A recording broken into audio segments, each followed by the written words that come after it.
Assalamu alaikum. I notice we have some non-Muslim friends and family in the crowd, so I'll explain what that means. It means we're going to kill you. I'm just kidding. People are, what? I always wonder what they're talking about, salami and bacon? What? Let me explain. Assalamu alaikum. It's a beautiful greeting. It's the greeting of peace. It's the greeting of the angels in heaven. And it means peace be with you. And I think it's a beautiful greeting. I think we should spread it throughout the land. Because truthfully, I believe you can tell how diverse the American Muslim community is just by listening to the way people say salam. That's right, I'm serious. Try it out sometime. Go to the mosque, you see one of our African American Muslim brothers. Right? Big guy like Azim. Salam alaikum, brother. Wa alaikum salam. How's it going? Ak. They got the wrong word, man. Aki. Gesundheit. You can always tell the ones who are faking the funk, right? Salaikum salam. Excuse me? Salaikum salam. No, thank you. You wait a minute, you see one of our Arab brothers, right? The original, real heavy set, guttural. Salam alaikum. Alaikum salam. Alhamdulillah. What's up with the Arabs these days? They don't say alhamdulillah, they say alhamdulillah. Zayyik ya habibi bollake. This is not Arabic, by the way. This is Arabonics. If you wait a minute, you see one of our Latino Muslim brothers, right? Growing segment of our community. Assalamu alaikum. Wa alaikum salam. ¿Cómo estás, hermanito? ¿Qué halak? Alhamdulillah, I like being Muslim, man. You guys like enchiladas. Because you always say enchilada. You wait a minute, you see one of our white Muslim brothers? New Caucasian convert. Assalamu alaikum, brother Bob. How the heck are you? Wa alaikum salam. Doing just fabulous. What's up with the white guys? They always greet each other with violence. Hey, you just shot me, man. Hey, come on, cut it out. Stop punching me, man. We're crying out loud. If you wait a minute, you see one of our Indo-Pakistani brothers. My personal favorite. My roots. You gotta get the bobblehead going. Assalamu alaikum wa rahmatullahi. You know, I lied. That's not my favorite. That's not my favorite. My favorite is actually the nasalized Pakistani auntie. Yeah, you know the one who goes, Assalamu alaikum. That's not even a language. I always think they're gonna break out into Bollywood dialogue. Assalamu alaikum. You guys are crazy, man. I'm glad you guys enjoyed that joke. You guys are enjoying the show, man. Give it up for yourselves. Beautiful crowd coming out tonight. Wonderful, beautiful. Every single color of the rainbow, every part of the world. It's a beautiful thing, man. We have a beautiful, large, diverse Muslim community, don't we? Because I'm from Chicago, we have a ton of Muslims. In fact, we have these uncles in the community. They're always bragging about it. Yeah. We have 500,000 Muslims in Chicago. Just you think it.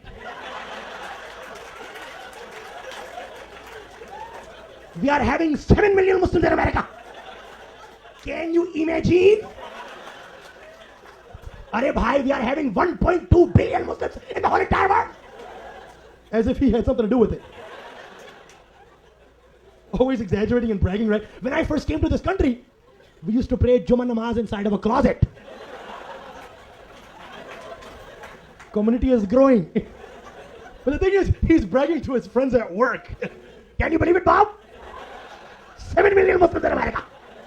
He thinks Bob is impressed. He's not, he's scared. Talking to his coworkers over lunch, you know, did you hear that Abdul talking about 7 million of them? We gotta do something about this. We're crying out loud.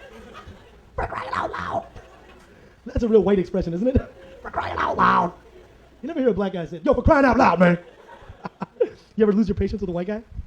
What do they say? Hey, keep your pants on. What made you think I was going to take them off? Is this happening in restaurants across the country? You know, I ordered my food 20 minutes ago. Yeah, see, I'm taking my pants off. I've had enough. I'm crying out loud. Oh, man. No, but I'm really glad you guys are laughing. Sometimes I get on stage and people are scared. Oh, let's get out of here. Run while there's still time. It's bad. I get a lot of dirty looks walking down the street, boy. People looking at me as if I was responsible for 9/11. Can you believe that? Me responsible for 9/11? 7/11 maybe. That's possible. Not no 9/11. It's gotten so bad, sometimes I just want to stop people in the street and be like, look, relax. I'm a Muslim, but I'm an American Muslim. That's right. I consider myself a very patriotic American Muslim, which means I would die for this country by blowing myself up inside of a Dunkin' Donuts. That guy really enjoyed that joke. Oh, man. Imagine what it feels like looking like me walking into the airport. Heads turn simultaneously. And security guys are right there. We got Muhammad 4 o'clock right there. Excuse me, sir. Can I see your ID? Yeah. And my middle name actually is Muhammad. That's what I thought. Come with me. You're going through the extra special security. Oh, man. It's bad in the airport. I don't know if you guys heard. Some Arab dudes got picked up just because they had a geometry textbook, some rulers, and a stencil. Yeah. Charged of possessing weapons of math instruction. Ridiculous, man. Of course, imagine what it feels like the moment I get on the plane. People can't believe it. In the middle of conversations, it's like, so where are you from? I'm gonna die. It's bad, man. And to be honest with you, I can't say I really understand what they're so scared of, okay? Because truthfully, if I was a crazy Muslim fundamentalist terrorist about to hijack the plane, this is probably not the disguise I would go with.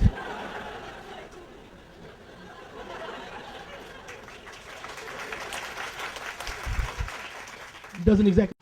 This is probably not the disguise I would go with.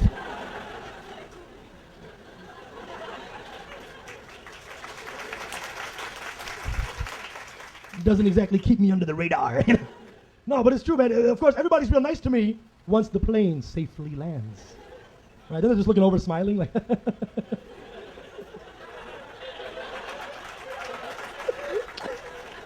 I'm just waiting for a real honest passenger at the end of the flight, just come up, excuse me, sir. I thought you were going to kill us. Sorry about that.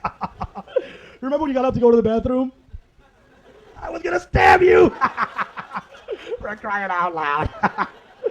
Oh, man, it's true, though. That's what it feels like these days. It's a big, important year for us, all right? Let's be honest, have some seriousness. Big, important vote coming up. Personally, yeah, that's right. Personally, I think everybody should exercise their rights to vote in a democracy. And I'm talking about American Idol. Just kidding. No, let's get the energy back. It is a big, important vote coming up. We got to get this one right. How many people are excited about voting in John Kerry? Make some noise. That's interesting. Let me ask that question another way. How many people in this room are excited about voting out George W. Bush? Make some noise. That's what I thought. Nobody really cares about John Kerry. Let's be honest. They could be running a pink baboon against Bush. Probably win, man. But it's a big election year, man. We got to get this one right. 2 key issues in the election, right? Economy and foreign policy. Regarding the economy, everybody's up in arms because supposedly all the good jobs are being exported to India. Yeah, right. I'm from India. I took that personally. So I thought about it. I decided to do the right thing, the patriotic thing. I decided to volunteer myself to begin importing crappy jobs from India. Rickshaw drivers, snake charmers, maybe even a few computer programmers. Who knows? Foreign policy, Iraq war, terrorism, everybody's scared. Everybody's watching the war. I don't know if you guys know this, right after 9/11, people started talking about how Muslims around the world supposedly hate America. I was like, what? I'm an American Muslim. I'm going to find out why. I got internet access. I went on google.com. I did some research. I think I figured it out. I bet Muslims around the world would stop hating America if Americans just stopped killing them.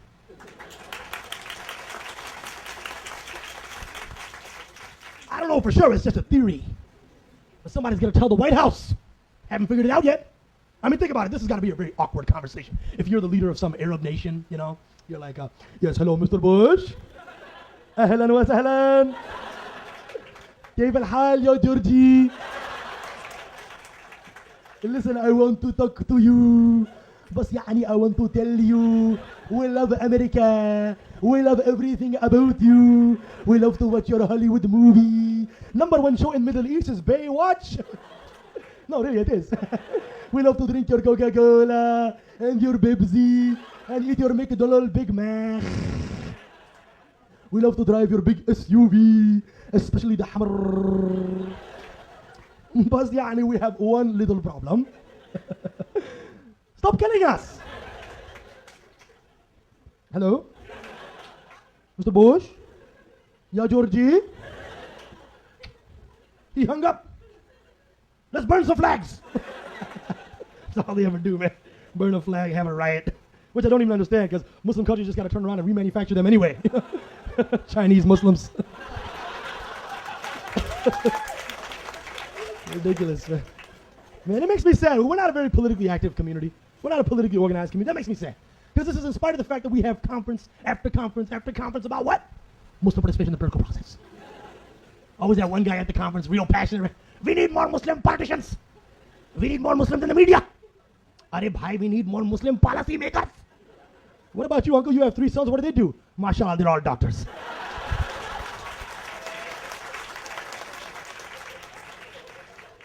I am so proud of them, even though one of them had to go to the Caribbean. Oh, man. But truthfully, we're not a politically organized community. Nobody seems to care about politics in the Muslim community. That really does make me sad. Because I feel that we as Muslims living in the West should be excited to exercise our rights to vote in a democracy. Because I don't know if you guys know this. There's still a lot of Muslim countries that have kings. What is it, the 15th century? Actually, it is according to the Islamic calendar. That's a good point. That's a good point, yeah. But nevertheless, can you imagine living in a country where they choose the leader based on who his daddy was? Ridiculous. Some backwards people right there, man. I mean, I can just imagine before the Iraq war, if Saddam just gave in, listen, I don't want a war. I don't want a war. I am willing to convert Iraq into democracy. And my son Uday will be running for president. And somehow they'd screw it up, and Uday would lose the popular vote. And then Saddam would come out like, Uday did not lose. Uday did not lose. We have to have a recount. Only in one province in Basra. And the whole world community like, why should we trust your stupid recount? You have to trust it. Because the governor of Basra is my other son, Hussein.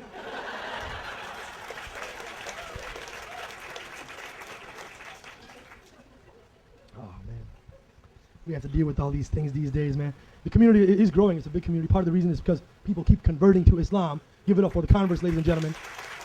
That is a beautiful, beautiful thing, man. All these Muslims have these little convert projects going on. They got that good friend who they're hoping he's got MP, Muslim potential. I have a friend like that. I was talking about religion one day. He's like, hey, listen, dude, I'm totally not interested in organized religion. So I said, great, become a Muslim. We're the most disorganized people on earth. You'll be right at home, brother. No, but it's tough, man. When you convert to Islam, that's got to be tough, man.